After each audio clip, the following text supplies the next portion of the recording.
when you go to council is talk to them. First, you explain your role, your job description, that'll be a reference, and you start talking about what it is that you're going to provide for the nation in terms of emergency management. So what I'm talking about is you start discussing to them, you're going to start revising the existing plan. You're talking to all the managers right now, how emergency management can work within the different departments and how they can work together when an event or an incident happens in the community. Talk briefly about your strategies and what your overall plan is. Once you've established what emergency management is and your role within the community, then before I get to this here is discuss and just open up the floor to chief and council to see what their expectations are of you. Because there's a big difference when you get that political viewpoint of what emergency management is. With the experience that I've run into is they only think emergency management is for major disasters, winter storms, tornadoes, flooding, you name it, the big events, wildfires. So that's what their view is of emergency management. You need to clarify it and just let them talk and start explaining to them that emergency management is more than that. It's a planning of everything, any incident that could happen according to your risk assessment. Listen to council and clarify what their expectations of you are.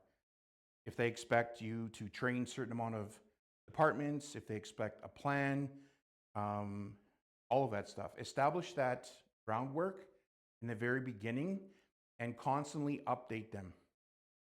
You can start with in the very beginning every month and make sure that everybody on council gets the email and just follow up to make sure that they've read it. This will really help an emergency management coordinator for a lot of reasons. One, when it comes to funding, when you start asking for more funding, if you need more funding, what the funding is for, all of that stuff when you start proposing your annual budget. Also, too, is once you've established that, everyone's on the same page, right? Then you start explaining to them what an emergency is in the community. So emergency in your community is a day-to-day operations or emergency that a department can handle. That's their service deliverable. So if you have a fire service within your community, if there's a little grass fire, that's a little emergency until it escalates bigger. If there's a car accident, that's a local emergency. That doesn't involve so much emergency management.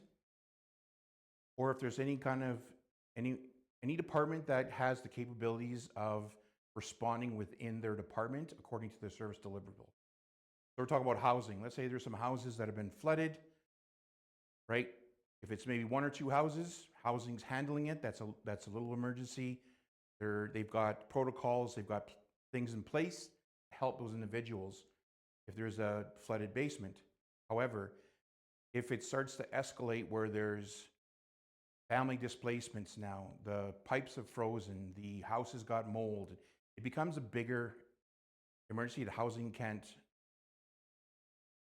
doesn't have the capabilities of organizing or responding very effectively. Emergency management can come in and help coordinate with them. Take away some of the work that needs to be done. So for example, is if the family needs to be evacuated to a hotel, emergency management can now take them and start working on accommodations for them, food, make sure all their needs are met, make sure that they're tracked and everything is going on, and be a liaise between housing and the family that's being evacuated from their home.